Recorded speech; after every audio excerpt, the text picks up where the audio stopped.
Today, we're going to tell you about the prison that instilled fear in even the most dangerous criminals. Alcatraz is a bleak island in San Francisco Bay, a place from which, as people said, there is no turning back. Prisoners knew this was their last stop, and that only years in a prison cell were ahead. But even in the most impregnable places, there are those who are willing to do anything for the sake of freedom. Alcatraz is one of the most famous and darkest prisons in history. It is not just a penitentiary, but a real fortress rising on a lonely island in San Francisco Bay. Bare rocks, harsh climate, cold winds, and icy water around.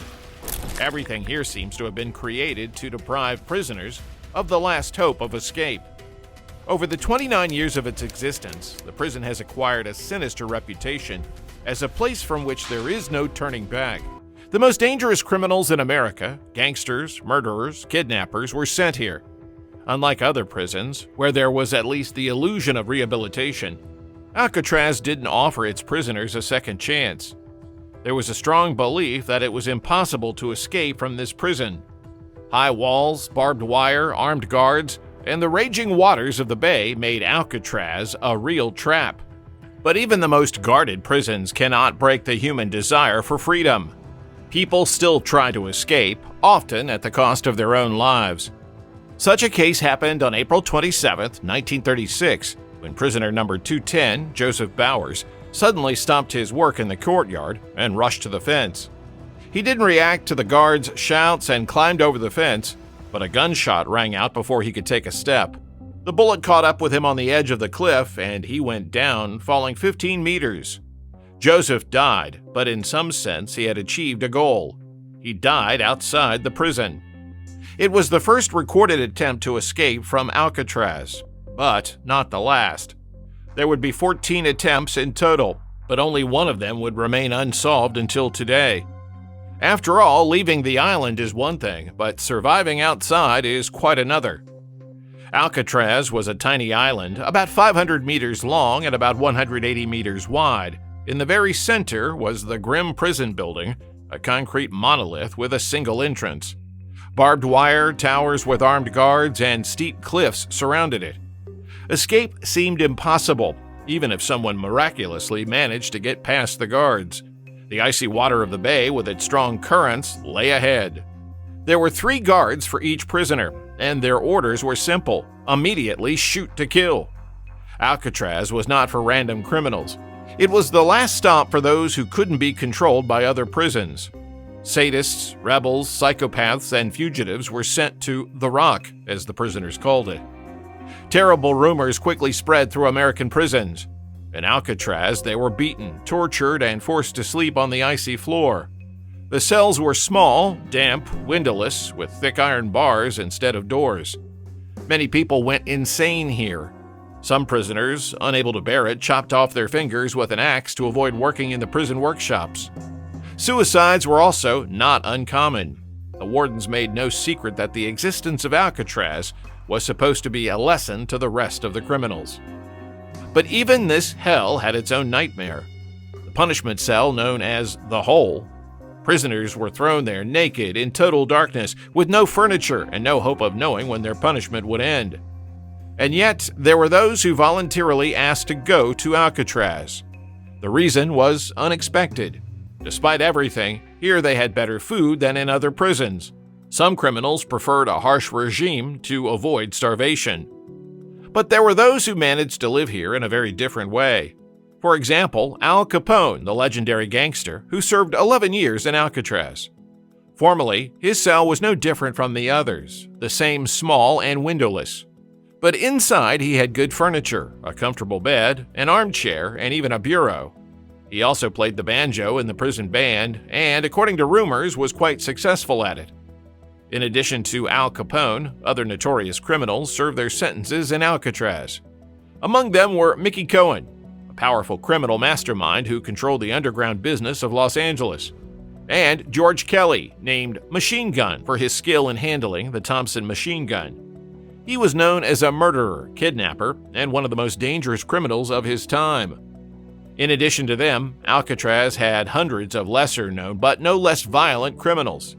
mobsters, raiders, bank robbers, murderers, and smugglers. Conflicts, fights, and murders occurred regularly within the prison walls, and the guards acted extremely tough. Although escape was considered impossible, prisoners were constantly making attempts to escape. Many methods that later became classic in the history of escapes were first tried at Alcatraz. In 1937, inmates Theodore Cole and Ralph Rowe discovered a vulnerability in the security system of the workshops. They used stolen files to saw through the bars and soon escaped through a window. They prepared car tires for the descent and took jerry cans to stay above water. The bay was shrouded in thick fog that day, which prevented the guards from spotting the fugitives. However, the water temperature was only 11 degrees Celsius, and the strong currents carried the fugitives out to the open sea. The bodies of the fugitives were never found. They were considered wanted for some time, but later they were officially declared dead. After this incident, the security of the workshops was considerably strengthened. In 1938, 3 prisoners attempted a violent escape. They attacked a guard, fatally injuring him and taking his weapon.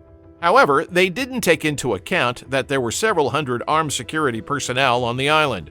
The escape attempt was quickly stopped. 2 of the attackers were shot dead, and the third, realizing the hopelessness of the situation, surrendered.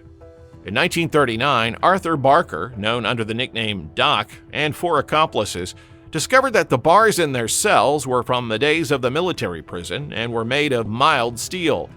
They patiently sawed through them at night and then broke out the outer bars with a makeshift jack.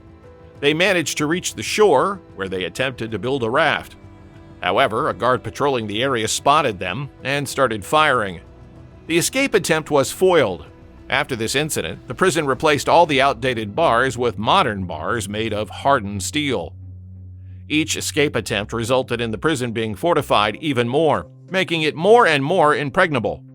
However, even with the increased security measures, prisoners continued to look for ways to gain their freedom. In 1941, one prisoner decided to use a garbage can to escape the prison unnoticed. The plan worked. He reached the shore, got out of hiding, and jumped into the icy water.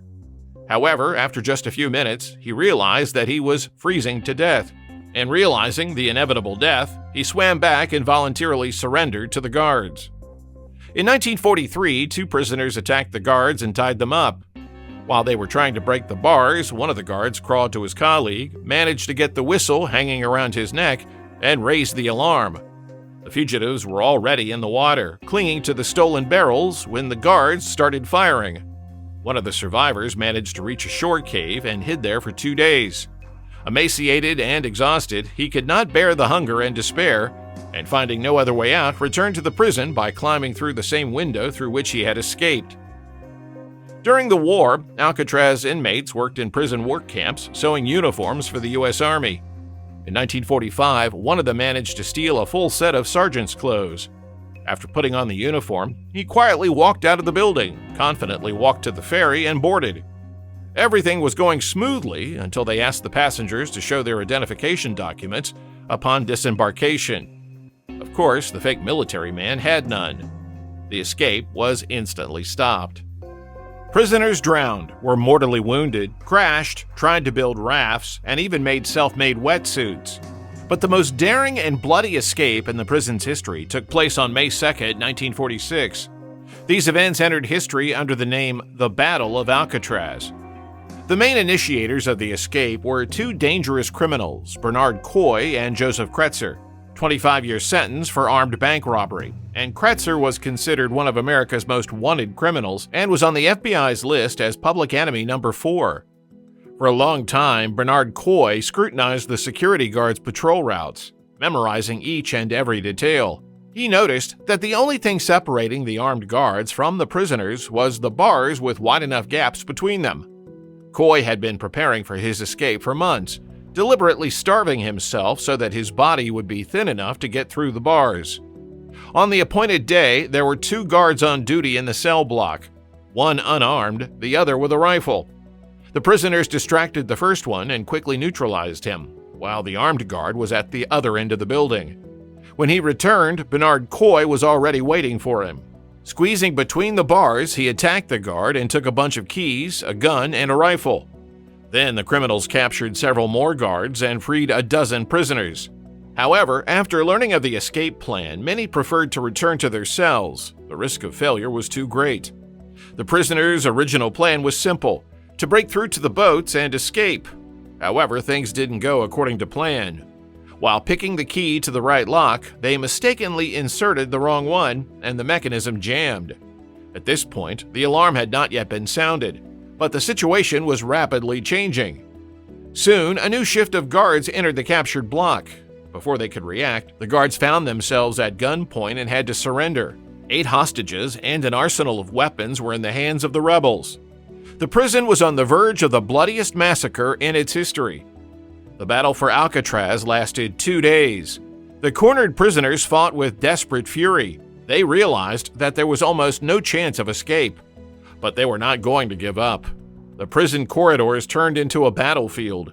The rebels used weapons taken from the guards, defended the narrow passages, set up ambushes, and made attempts at counterattacks. However, their resistance only delayed the inevitable. On the second day, the prison administration realized that they could not cope on their own and turned to the army for help. U.S. Marine units landed on the island. They were the soldiers who had recently stormed the Japanese fortifications on Okinawa. For them, Alcatraz posed no serious threat. Without any hesitation, they attacked the block with grenades, suppressing the last flames of resistance. The outcome of the massacre was predictable. 5 prisoners were killed and 14 were wounded. The survivors of the mutiny faced imminent trial. 2 of them were sentenced to death and soon executed in a gas chamber. The third received a second life sentence, burying any hopes of freedom forever. After this incident, security measures at Alcatraz were tightened considerably. It seemed that no one would dare to challenge the impregnable prison ever again. But in 1962, the most famous and still most mysterious escape in the prison's history took place: the escape of the Anglin brothers. The Magnificent Four, John and Clarence Anglin, Frank Morris, and Alan West, were not murderers. Morris was involved in drug dealing and robbery. The Anglin brothers specialized in burglary and car theft. And West was in prison for theft and attempted escape from another prison. That's what brought them together. All 4 had tried to escape before but failed. The initiator of the plan was Frank Morris, a man of high intelligence, incredible patience, and attention to detail. He noticed that there were old ventilation shafts hidden behind the concrete walls of the cells in Section B. The age of the building helped them realize their plan. The concrete was not as strong as it seemed at first glance. The prisoners began a long and meticulous work. They used a melted silver coin, a spoon, and a vacuum cleaner motor to make a simple drill. They drilled the wall every day for a year, working for 1 hour a day. That's how long the music was playing on the prison's loudspeakers, drowning out the sounds of the drilling. They masked the holes they drilled with plugs made of a mixture of newspaper, water, and glue. Meanwhile, Morris and West got rubberized raincoats and jackets that they bought from other inmates. They used these materials to make a raft.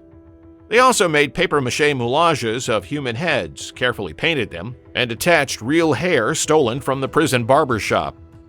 On the night of June 11, 1962, the operation began. Each of the 3 fugitives, Morris and the Anglin brothers, covered their bed with a blanket, placed a dummy head under it, and carefully climbed out through the hole in the wall. Everything went according to the plan, but Alan West could not get into the shaft. Either he didn't have enough time, or he got scared at the last moment. Anyway, he was the one who later told the world all the details of the escape. The route was not easy. First, they had to get through a narrow ventilation tunnel, only 1 meter wide, then climb it to a height of 10 meters, get to the roof, and then descend through the drain pipe. When they reached the shore, they took out a self-made raft and inflated it with the help of accordion bellows, which they managed to steal from an amateur club. Soon, the dark waters of San Francisco Bay closed in behind them, and no one ever saw them again. The official FBI version says the fugitives drowned. Rescuers found a wallet wrapped in plastic on the shore. It contained photos and addresses of the Anglin brothers' relatives. They also found scraps of rubberized material and a homemade life jacket with a broken flap. All of this indicated that the fugitives were unlikely to have made it to shore. But the question remained, if they were really dead, why had their bodies never been found? In 2011, the National Geographic Channel shocked viewers with a sensational report. A declassified FBI report, which was soon made public, shed new light on the notorious escape from Alcatraz. The document said that the raft on which the fugitives left had been found. They dragged it into the thicket, and there were footprints leading from it, indicating the possible future life of the fugitives. But that was only the beginning. On the same day, June 13, 1962, near San Francisco Bay, 3 unknown men waited for a car. They kicked out the driver, seized the car, and then disappeared in an unknown direction. After the escape of the Anglin brothers, the mother of the fugitives began to receive mysterious packages. First, it was flowers, then beautiful postcards with exotic landscapes of South America. These signs of attention continued until 1973, when she passed away. Her funeral was attended by 2 women who looked a lot like men in disguise. Perhaps they were John and Clarence. In 2013, the FBI received a letter purportedly from John Anglin. He claimed that he was seriously ill, he had cancer, and that he wanted to return home. In the letter, he offered a compromise. If they put him in prison for a year, but provided him with the treatment he needed, he would surrender. However, FBI officials believed the letter to be a forgery, despite all its details. But in 2020, the Irish Business Post shocked the world with a new sensation. The Irish facial recognition system found in its database a photo from 1975 taken in Brazil. It showed 2 men wearing sunglasses, smiling amidst vibrant scenery. The facial recognition algorithm identified them with 97% probability as John and Clarence Anglin, adding even more mystery to the story of their escape. Alcatraz was closed in 1963, a year after the Anglin brothers left the prison. It was too expensive to maintain the prison, plus the building was rapidly deteriorating due to the impact of the maritime climate. But its history has not faded away. Since 1983, the annual Escape from Alcatraz Triathlon has been held on the island, in which participants conquer a distance of 2.5 kilometers by swimming from the island to the shore, and then continue with a 29-kilometer bike race and a 13-kilometer run. Although it's just a sports competition, every year someone succeeds. Alcatraz is a symbol of cruelty and isolation, an island that has long been home to the most dangerous criminals. Its walls are not just made of concrete, they have become a prison for the mind. Legends of the impossibility of escape from this place, with its cold waters and impenetrable walls, live on to this day. But what if things were not as we were told? Today, Alcatraz continues to keep its secrets, and its mystery is still unsolved. Thanks for watching this episode to the end. Share your guesses and theories in the comments. Soon, we'll be back with even more exciting stories that will make you doubt the things you used to know. Don't miss the next video.